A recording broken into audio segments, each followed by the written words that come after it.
हाँ, सो भाई कैसे हो? यार आज हम बात करेंगे इस वीडियो में सेक्स डिटर्मिनेशन के बारे में। चैप्टर 5 वही मेंडल वाला चल रहा है और प्रीवियस वीडियो थी हमारी वही लिंकेज रिकॉम्बिनेशन के ऊपर। उम्मीद करता हूँ आपको वीडियो पसंद आई होगी। चलिए ज़्यादा देर ना करते शुरू करते हैं।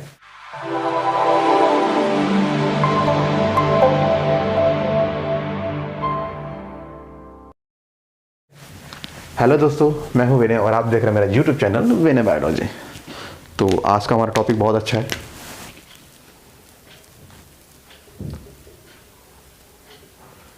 ये वर्ड भी ऐसे जैसे हमने जोर से बोल दिया तो घर वाले से आपकी तरफ घूरेंगे, क्या बोल दिया, तो थोड़ा सा इस चीज़ को अलग होकर पढ़े।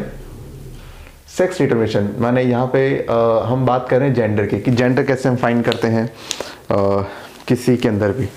जैसे एक आप जानते हो कहानी है, जैसे एक साइंटिस्ट रहे हैं हैंकिंग, मैं बता रहा हूँ आपको शॉर्ट में। हैंकिंग एक साइंटिस्ट रहे हैं। एक बार ये सेल में स्टडी कर रहे थे, इन्होंने पाया कि सेल के न्यूक्लियस में बहुत ही विचित्र बॉडी पाई जा रही है। हैंकिंग ने क्या देखा कि सेल के न्यूक्लियस में एक बहुत ही विचित्र बॉडी पाई जा रही है, जिस विचित्र बॉडी को उन्होंने क्या बोल दिया, एक्स बॉडी। होता है ना जब हम किसी का नाम नहीं बताना चाहते, क्या बोलते हैं, एक्स बॉडी। वो मेरी एक्स गर्लफ्रेंड है, वो मेरा एक्स बॉयफ्रेंड है, वो एक्स ये है, वो एक्स आर्मी ऑफिसर है, वो एक्स टीचर है। एक्स मतलब हम नाम नहीं बताना चाहते, तो जिसका हमें नाम ना पता हम एक्स बोल दिया करते हैं। ये हो गया कि हैंकिंग ने देखा था सेल के अंदर के न्यूक्लियस में कोई एक ऐसी बॉडी जो बहुत ही विचित्र है। दैट विचित्र body was known as X body. उसे उस टाइम ये इस नाम से जाना गया। और कुछ साल मालूम पड़ा कि भाई साहब जो बॉडी चिल्ला रहा, बॉडी नहीं, वो क्रोमोजोम है। तो कहा अच्छा, तो वो एक्स बॉडी से हटके क्या हो गया, एक्स क्रोमोजोम हो गया। तभी डिस्कवरी हुई कि भैया एक्स क्रोमोजोम एक बहुत ही डिफरेंट टाइप का क्रोमोजोम आपके सेल के अंदर पाया जाता है। जब और रिसर्च हुई तो पता लगा कि एक्स क्रोमोजोम के अलावा भी एक नया क्रोमोजोम जो बिल्कुल इसी तरह विचित्र है, और उस विचित्र बॉडी को नाम दिया गया वाई, क्योंकि एक्स के बाद क्या आता है, वाई। तो एक्स और वाई को हम ऐसे जो है ना डिस्कवर हुए। एक्स बॉडी को आप हैंकिंग बॉडी भी कहते हो, बिकॉज उसको डिस्कवर करने वाले साइंटिस्ट का नाम हैंकिंग था। ठीक है, देन तो इसके बाद हटते हैं, मुद्दे पे आते हैं। अच्छा सुनिए, ऐसा होता है किसी भी ऑर्गेनिज्म के पास दो तरह के क्रोमोसोम होते हैं। एक तो होता है ऑटोसोम, एक होता है ऑटोसोम, एक होता है सेक्स क्रोमोसोम। ठीक, सेक्स क्रोमोसोम जिससे आप किसी का जेंडर फाइंड कर सकते हो, ऑटोसोम जिससे आप किसी का जेंडर फाइंड नहीं कर सकते। मैं बताता हूँ कैसे। आप जैसे मान लीजिए मैं ह्यूमन का केस लेके चलता हूँ। जैसे मान लीजिए मैंने कौन सा, जैसे ह्यूमन में कौन सा होता है, एक्स एक्स और एक्स वाई होता है ना। तो मैं मान लीजिए मैं केस लेके चलता हूँ ह्यूमन का। ह्यूमन के पास 46 क्रोमोसोम मिलते हैं। ये 46 कैसे अरेंज होते हैं, ध्यान से सुनना। इसमें से 44 अलग होंगे और डबल एक्स अलग कंडीशन, या 44 प्लस एक्स वाई ये कंडीशन हो सकती है ह्यूमंस में, मेल या फीमेल से किसी भी एक की। अब मान लीजिए मैं मेल हूँ तो मेरे केस में कंडीशन होगी 44 प्लस एक्स वाई। अब अगर आप लगाएंगे अपनी IIT लेवल की मैथ तो देखिए 44, 45, 46 टोटल 46 क्रोमोसोम हो गए। नीचे ऊपर लगाना, ऊपर भी कितना हो गया, 44 प्लस एक्स, माने ऊपर ही 46 हो गए। तो दो क्रोमोसोम हो गए सेक्स क्रोमोसोम, बाकी 44 क्या हो गए, ऑटोसोम्स। आप मैं बोलूँ सिर्फ 44, बताओ मेल या फीमेल, तो आप 44 से मेल फीमेल फाइंड नहीं कर सकते। तो मैं इन शॉर्ट क्या बोलूंगा, ऑटोसोम से आप किसी का जेंडर फाइंड नहीं कर सकते। जिन क्रोमोसोम से आप किसी का जेंडर फाइंड ना कर सको उसे ऑटोसोम बोलते हैं, ये आप याद रखना। ठीक, तो हम खैर ऑटोसोम से अपने को इतना फर्क नहीं पड़ने वाला, क्योंकि ऑटोसोम से हमें किसी का जेंडर पता नहीं लगता। हम बात करेंगे सेक्स क्रोमोसोम की। तो हम ये बोलते हैं कि ह्यूमंस के अंदर, मैं इसको आप कर दूं मेरा, ताकि आपको ज़्यादा कंफ्यूजन ना हो। तो हम ह्यूमन में ये बोलते हैं कि जो XX होता है वो होती है फीमेल, और जो XY होता है वो क्या होता है, मेल का होगा। इसमें क्या बताइए, तो मुझे 10 से पता था, कोई बात नहीं, पता था, अच्छी बात है। XX जो होता है यहाँ पे क्या है, फीमेल सेम टाइप के गैमेट प्रोड्यूस करती है XX, और मेल करता है डिफरेंट टाइप के गैमेट्स। क्योंकि मेल डिफरेंट टाइप के गैमेट प्रोड्यूस कर, दैट्स व्हाई मेल हो गया हेटेरोगैमेट्स और फीमेल हो गई होमोगैमेट्स। आप जानते हो मेल फीमेल कभी भी उसके जेंडर से नहीं, उसके ऑर्गन से नहीं पहचानते हैं। मेल फीमेल से उसके गैमेट से पहचानता है। अगर कोई मेल स्पर्म बना रहा है दैट इज मेल गैमेट, माने, या सिंपली बोल दो, अगर कोई मेल हेटेरोजाइगस कंडीशन शो कर रहा है, माने दोनों गैमेट्स उसके डिफरेंट टाइप के, तो वो मेल है। और अगर कोई होमोजाइगस कंडीशन शो कर रही है, माने सेम या होमोगैमेट्स कंडीशन शो कर रही है, सेम टाइप का गैमेट प्रोड्यूस करे, तो वो हो जाएगा फीमेल। तो होमोगैमेट्स फीमेल होते हैं, हेटेरोगैमेट्स मेल होते हैं। ये आप लोग याद करोगे, जो इसमें आपको ऑलरेडी पता होगा। देन एक आता है XX एक्सोटाइप सेक्स डिटर्मिनेशन, ये होता है इंसेक्ट्स के केस में, कीड़े मकोड़ों में यही आपको देखने को मिलता है। उसमें क्या होता है, एक्स होती है फीमेल, एक्सो होता है मेल। एक्स फीमेल मतलब कि ये होता है कि एक गैमेट एक्स दूसरा गैमेट एक्स, यानी कि दोनों गैमेट कैसे होते हैं, सेम होते हैं। माने इंसेक्ट के केस में भी जो होमोगैमेट्स होगा वो फीमेल होगा और जो हेटेरोगैमेट्स होगा वो मेल होगा। यहाँ पे ओ का मतलब कुछ भी नहीं है, एक गैमेट में एक्स जाएगा, एक गैमेट में कुछ भी नहीं जाएगा, ठीक है। सो यहाँ पे दो चीजें होंगी, एक्सो में क्या होगा, एक गैमेट पे एक्स जाएगा, एक में कुछ भी नहीं जाएगा। इसका मतलब भाई दो क्रोमोसोम दो यहाँ पे सेल्स जो है अलग अलग प्रोड्यूस हुए ना, दो गैमेट्स अलग प्रोड्यूस, दैट से क्या हो गया, हेटेरोगैमेट्स। अच्छा यहाँ कुछ भी नहीं मतलब सिर्फ सेक्स क्रोमोसोम नहीं जाएगा, लेकिन ऑटोसोम यहाँ पे ट्रांसफर होगा, ठीक है। तो मैं उसको मेंशन नहीं कर रहा था, तो बस इतना रहे कि हाँ एक्स एक्सो आपके इंसेक्ट्स के लिए होता है। देन थर्ड आता है ZW type of sex determination. इसके अंदर उल्टा होता है, ZZ ये होगा मेल, ZW ये होगा फीमेल।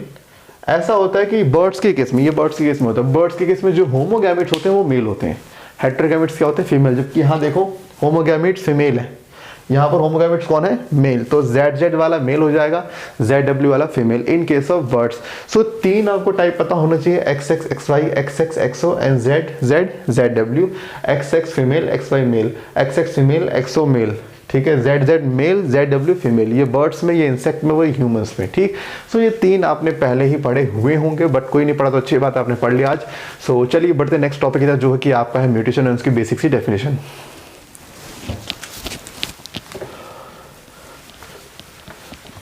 देखिए म्यूटेशन तो खैर एक ऐसी चीज है जो किसी की बॉडी में ना ही तो अच्छा है। म्यूटेशन का मतलब सुनिए क्या होता है, म्यूटेशन का मतलब होता है सडन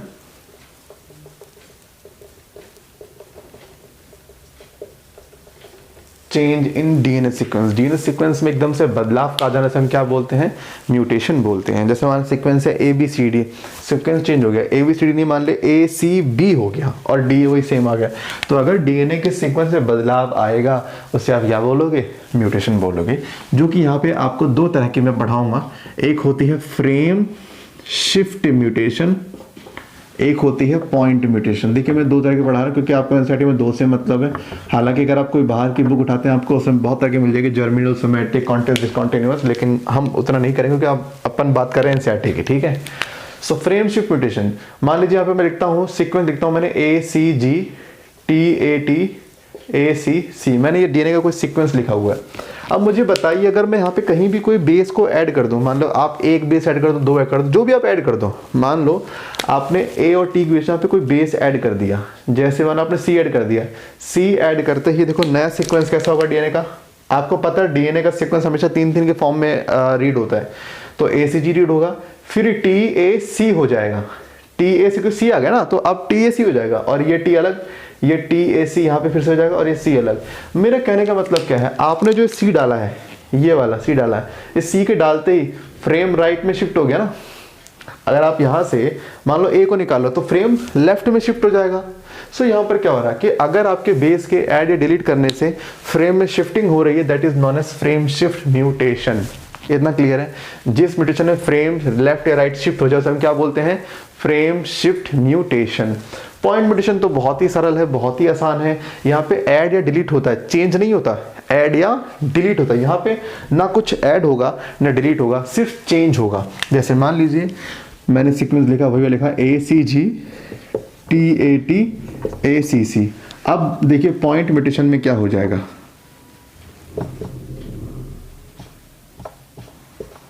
अगर आपको दिख रहा है तो यहाँ पे सिर्फ बेस चेंज हुआ है, ये चेंज हुआ है ना, यहाँ पे ऐड नहीं हुआ, डिलीट नहीं हुआ, सिर्फ चेंज हुआ है। सो अब यहाँ पे क्या, सब जगह ठीक है, सिर्फ एक पॉइंट पे चेंज हो गया। अगर एक पॉइंट पे म्यूटेशन आएगा उसे क्या बोलेंगे, पॉइंट म्यूटेशन। अगर पूरे डीएनए में सिर्फ एक ही पॉइंट पे चेंज आएगा उसे बोलेंगे पॉइंट म्यूटेशन। तो आप सिंपली ये समझ सकते हैं कि इसका एग्जांपल हो गया सिकल सेल एनीमिया, हालांकि हम इसको दोबारा करेंगे अभी, और इसका होगा तुम्हारा वो पीको डिजीज, फिनाइल कीटोनूरिया डिजीज जिसे बोलते हैं ना, वो इसी में आता है, फ्रेम शिफ्ट म्यूटेशन के अंदर आता है। तो ये थे आपके बेसिक सी सेक्स डिटर्मिनेशन। देखो एक है हनी बी वाला भी, हनी बी वाले में आई थिंक चैप्टर फर्स्ट हम लोगों ने कर लिया था, अगर नहीं किया तो कोई बात नहीं, इतना समझ लीजिए कि जो डिप्लॉयड होता है हनी बी में वो फीमेल होती है, जो हैप्लॉयड होता है वो मेल होती है। तो वहाँ पे आप एक्स और वाई से नहीं पहचानते मेल फीमेल, वहाँ आप सिर्फ बॉडी लेवल से पहचानते हो कौन मेल कौन फीमेल। तो ये केस था आपके वहाँ का। तो यहाँ पर आपने पढ़ लिया फ्रेम शिफ्ट, पढ़ लिया पॉइंट म्यूटेशन। फ्रेम शिफ्ट जिसमें क्या होता है, आपके बेस के ऐड डिलीट करने से फ्रेम की शिफ्टिंग होती है, लेफ्ट या होगी या राइट होगी। और यहाँ पर शिफ्टिंग नहीं होती, फ्रेम जैसा था फ्रेम वैसा ही रहता, बट कुछ बेसिस के मतलब एक बेस के चेंज होने से पूरा का पूरा एक पूरा सीक्वेंस ही बदल जाता है। इसको बोलते हैं पॉइंट म्यूटेशन।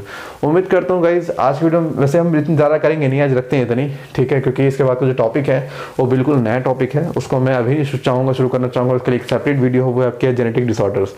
सो उम्मीद करता हूँ आपको आज की वीडियो पसंद आई होगी, और अगर आई है तो बिना लाइक करे शेयर, बिना लाइक करे जाने का मतलब नहीं बनता यार, इतनी मदद कर रहे हैं आप लोग, इतना तो कर ही सकते हो, तभी तो वीडियो आएंगे ना और ज़्यादा।